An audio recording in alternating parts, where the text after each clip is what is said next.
Hello student, आज हम आपके सामने एनवायरनमेंट स्टडी का दूसरा भाग लेकर आए हैं। Second part of environment study. इसके पहले वाले फर्स्ट पार्ट में यानी कि पहले वीडियो में एनवायरनमेंट स्टडी के हमने कुछ सैद्धांतिक थॉट बताए थे कि एनवायरनमेंट की स्टडी कैसे की जाती है, कैसे पर्यावरण को संरक्षित रखा जाता है।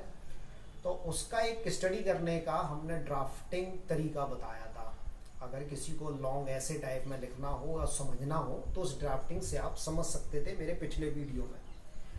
आज हम आपको इस वीडियो में सेकंड पार्ट में आपको इन्वायरमेंट के, पर्यावरण के कंपोनेंट बताएंगे कि वास्तव में पर्यावरण किन किन एलिमेंट या कंपोनेंट से मिलकर बनता है और उन कंपोनेंट का क्या इफेक्ट पड़ता है इन्वायरमेंट के ऊपर, और वो सारे कंपोनेंट एक साथ मिलकर हमारे जीवन को यानी कि मानव जीवन को किस तरीके से प्रभावित करते हैं। और इसी कंपोनेंट की कंपोजिशन से ही ज्यादातर क्वेश्चंस आते हैं।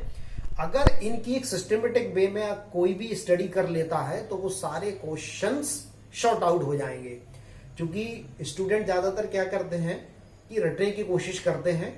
लेकिन अगर किसी भी टॉपिक को आप सिस्टमेटिक वे में, एक सीक्वेंसली सिस्टमेटिक वे में अगर आप उसको रनिंग वे में आप पढ़ते चले जाइए तो हर क्वेश्चन का किसी ना किसी दूसरे क्वेश्चन से जुड़ाव होता है, तो उसको समझने में भी आसानी मिलती है। और जब उस क्वेश्चन से रिलेटेड कोई ऐसा फैक्ट आ जाता है तो आप उसे आसानी से इजी वे में शॉर्ट आउट भी कर सकते हो। तो चलिए आज हम देखते हैं पर्यावरण के संपूर्ण घटक। तो पर्यावरण के जो संपूर्ण घटक होते हैं वो 4 टाइप्स होते हैं। लिथोस्फीयर मीन्स स्थल मंडल, हाइड्रोस्फीयर जल मंडल, वायुमंडल मीन्स एटमॉस्फियर, और बायोस्फीयर मीन्स जैव मंडल। ये चार कंपोनेंट हैं जिनसे इन सब को मिलाकर ही हम इसको पर्यावरण या एनवायरमेंट कहते हैं।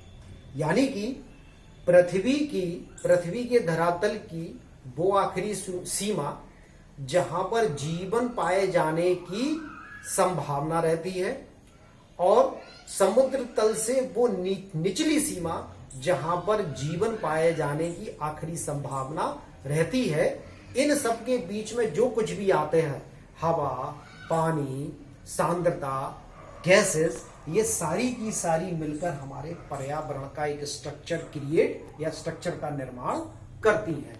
तो वास्तव में पर्यावरण के ये 4 मेनली घटक होते हैं। लिथोस्फीयर में जो हमारा धरातल वाला पोर्शन है, जिसे हम जमीन या धरती भी कहते हैं, जिस पर हम अपने जीवन के लिए इंफ्रास्ट्रक्चर खड़ा करते हैं। इस पर नदियां हैं, पहाड़ हैं, पठार हैं, सारा सब कुछ इसी पर है। समुद्र है। हाइड्रोस्फीयर में पृथ्वी का जो ज्यादातर पोर्शन जो जलमग्न है, जिस पर महासागर हैं, सागर हैं, नदियां हैं, झीलें हैं, तालाब हैं। वायुमंडल धरातल से ऊपर का हिस्सा, ये गैसों से मिलकर बना होता है और गैसों की अपनी एक कंपोजिशन होती है, संगठन होता है, ये वाला पोर्शन है। और बायोस्फीयर जैव मंडल मीन्स इन सब में, मीन्स लिथोस्फीयर, हाइड्रोस्फीयर और एटमॉस्फियर में जो जीवन होता है, चाहे वो वनस्पति के रूप में हो, चाहे वो जीव जंतुओं के रूप में हो, इन सब का अपना एक कोऑर्डिनेशन होता है, समन्वय। इसी समन्वय की स्टडी हम बायोस्फीयर में करते हैं। तो इसमें हम अगर जैसे कि सिंपल सा क्वेश्चन आ जाए कि पर्यावरण के मेनली 4 घटक, 4 कंपोनेंट कौन कौन से होते हैं, तो स्थल मंडल, जल मंडल, वायुमंडल और जैव मंडल। ठीक, तो अब इसमें थोड़े से जो पॉइंट हैं वो हम आपको बताते हैं। जो स्थल मंडल होता है वास्तव में पृथ्वी का 29% होता है, पृथ्वी का 29%। और पृथ्वी का जो सबसे अधिक भाग जो घिरा हुआ है वो जल से घिरा हुआ है। पृथ्वी का 71 पार्ट वाटर या जल से घिरा है, H2O वाटर या जल से घिरा है। 29% स्थल, जो धरातल हमारी बनी है, धरातल के नीचे हम जाएंगे तो अलग अलग एलिमेंट की कंपोजिशन देखने को मिलती है। ज्योग्राफी में पूरी तरीके से स्टडी करते हैं। अगर किसी को समझना होगा तो वह ऑन डिमांड कमेंट के रूप में बता सकता है, तो हम धरातल के नीचे, पृथ्वी के धरातल के नीचे की पूरी कंपोजिशन बता देंगे। उसी में ही आपके वोल्केनो और अर्थक्वेक वगैरह सब उसी के अकॉर्डिंग आ जाएंगे। जलमंडल में पृथ्वी का 71% पार्ट वाटर से घिरा है। तो पृथ्वी के 71% भाग पर लगभग जल होता है, जो और इस 71% भाग का जो जल होता है वो किन किन स्रोतों से उपलब्ध होता है? तो 97% लगभग सागरों से, जो सागर महासागर होते हैं। प्रशांत महासागर है जैसे सबसे बड़ा महासागर, प्रशांत महासागर है। पैसिफिक ओशन जो कि जल का सबसे बड़ा स्रोत है। और अर्थ का 2% हिमनद से, जो कि ग्लेशियर्स होते हैं, उनसे प्राप्त होता है। नदियां 1% जल उपलब्ध कराती हैं। और अगर हेमिस्फीयर की बात करें, गोलार्धों की, तो जो हमारा विषुवतीय रेखा से उत्तर का हिस्सा है, जिसे हम कहते हैं नॉर्थ हेमिस्फीयर, उत्तरी गोलार्ध पर लगभग 61% जल की उपलब्धता है। और दक्षिणी गोलार्ध में 81% भाग पर जल की उपलब्धता है। ये नॉर्थ हेमिस्फीयर और साउथ हेमिस्फीयर, दक्षिणी गोलार्ध। अब हम आते हैं वायुमंडल वाले पोर्शन। वायुमंडल जो अगला तीसरा कंपोनेंट है पर्यावरण का। तो वायुमंडल कई परतों से मिलकर बना होता है। धरातल से ही शुरू हो जाता है। तो गैसों का जो एक स्ट्रक्चर होता है, स्ट्रक्चर की अलग अलग लेयर्स होती हैं। तो जो वायुमंडल की ऊपरी परत के स्टडी को हम कहते हैं एरोलॉजी, और निचली परत की स्टडी को हम कहते हैं मेट्रोलॉजी। और वायुमंडल जो बनता है वो हमने अभी बताया था कि कई गैसों की कंपोजिशन से बनता है, संगठन से। इसमें सबसे ज्यादा जो परसेंटेज होती है वो होती है नाइट्रोजन की। N2 फॉर नाइट्रोजन, ये नाइट्रोजन होती है। ये कई बार क्वेश्चन हमेशा बहुत कॉमन सा क्वेश्चन है, हमेशा आता रहता है छोटे बड़े हर प्रकार के क्वेश्चन में। कभी घुमा के पूछ लेते हैं, कभी डायरेक्ट पूछ लेते हैं कि वायुमंडल में सबसे ज्यादा किस गैस की प्रधानता होती है? तो नाइट्रोजन गैस की प्रधानता सबसे अधिक होती है, देखिए 78%।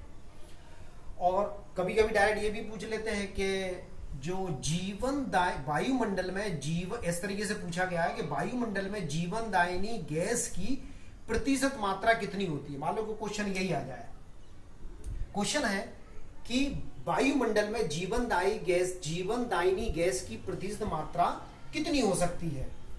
78%, 20 से 22%,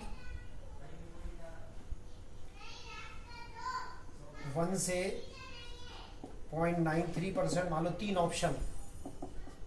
तो जीवनदायिनी गैस, तो यदि आपको ये कंपोजिशन उसने ऑक्सीजन नाम नहीं ले रखा है, मान लो क्वेश्चन में ऑक्सीजन का नाम उल्लेख नहीं है, तो हम इन प्रतिशत मात्रा के आधार पर कैसे हमारा आंसर सही होगा?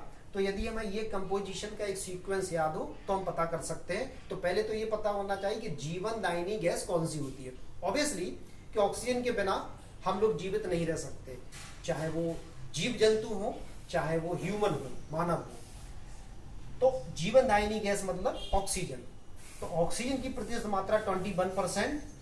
ये तो नाइट्रोजन की है, ये तो होगी नहीं। ये आर्गन की है, ये होगी नहीं, बची ये ऑक्सीजन की, चूंकि इसी के बीच लाई कर रही है 20 से 22, यानी कि 21% लगभग होगा। कभी कभी क्वेश्चन ऐसे ऑप्शन बना के दे देते हैं। तो जीवनदायिनी गैस का मतलब ऑक्सीजन।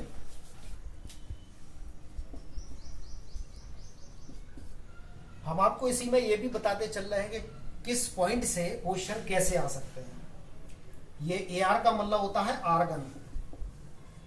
आर्गन ये एक अक्रिय गैस है, इनर्ट, यानी कि जो किसी से क्रिया नहीं करती, अक्रिय गैस। कभी कभी एक बार क्वेश्चन आया है कि वायुमंडल की गैसों के कंपोजिशन में अक्रिय गैस की मात्रा कितनी होती है, तो 0.93% होती है। अब कई लोगों को ये नहीं पता होता कि अक्रिय गैस कौन सी होती है। नाइट्रोजन ऑक्सीजन के बारे में तो सबको पता होता है, बोले अक्रिय गैस, क्योंकि आर्गन पता होता है लेकिन अक्रिय गैस नहीं पता होता है। तो अक्रिय गैस वो होती है जो किसी से क्रिया नहीं करती, वो है आर्गन। AR इसका सिंबल होता है। और CO2 की परसेंटेज, ये बकाया CO2 की परसेंटेज ये होती है। इसी में एक क्वेश्चन और बता रहे हैं आपको, पॉइंट बताते हैं कि कभी क्वेश्चन ये ऐसे पूछ ले इसमें कि वायुमंडल के संगठन में, वायुमंडल के गैसों के संगठन में कौन सी अक्रिय गैस उपस्थित नहीं होती, तो वो है हमारी रेडॉन।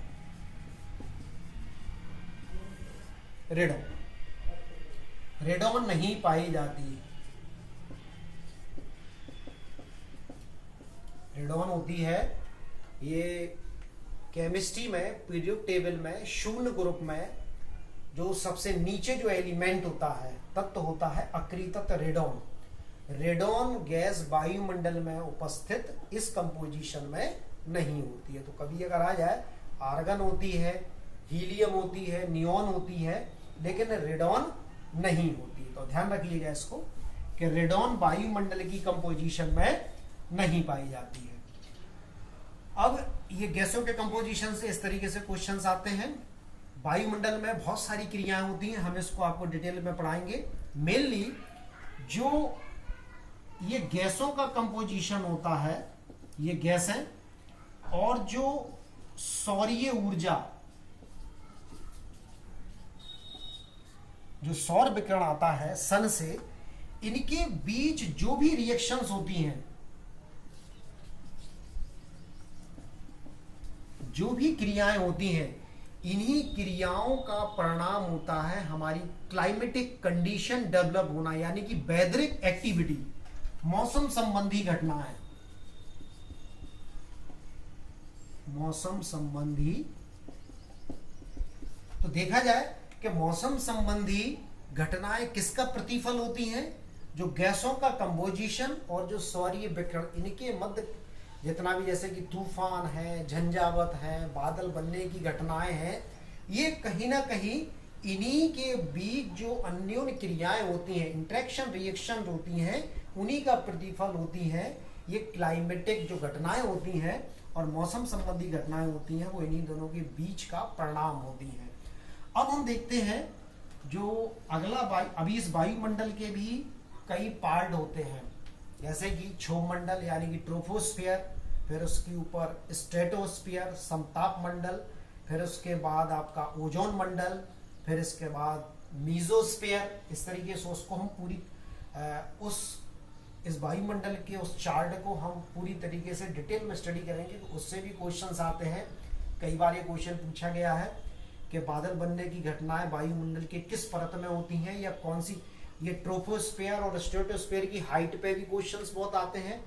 ओजोन परत किस रेंज में होती है, ओजोन परत का अच्छे से सबको पता है कि ओजोन परत के डिप्लेशन ऑफ ओजोन लेयर से बहुत क्वेश्चंस बनते हैं, और उसका डिप्लेशन होने का मेन रीजन क्या है, एज ए CFC गैस। अब हम देखते हैं बायोस्फीयर के, बायोस्फीयर में क्या होता है। अभी तो ये छोटा छोटा हम देख रहे हैं, कम बायोस्फीयर। तो बायोस्फीयर ये कौन सा पार्ट है, बायोस्फीयर में ये तीनों चीजें आ जाती हैं। लिथोस्फीयर भी आ जाता है, हाइड्रोस्फीयर भी आ जाता है, और एटमॉस्फेयर भी आ जाता है। तो समुद्र तल से 200 मीटर नीचे और 6000 मीटर ऊंचाई तक के जीवन होने की संभावना का हम अध्ययन करते हैं। यानी कि जो जीवन होने की जो लिमिट है वो लगभग इतनी है, इससे ऊपर नीचे थोड़ा हो सकता है, एक्यूरेट तो कोई चीज नहीं होती है।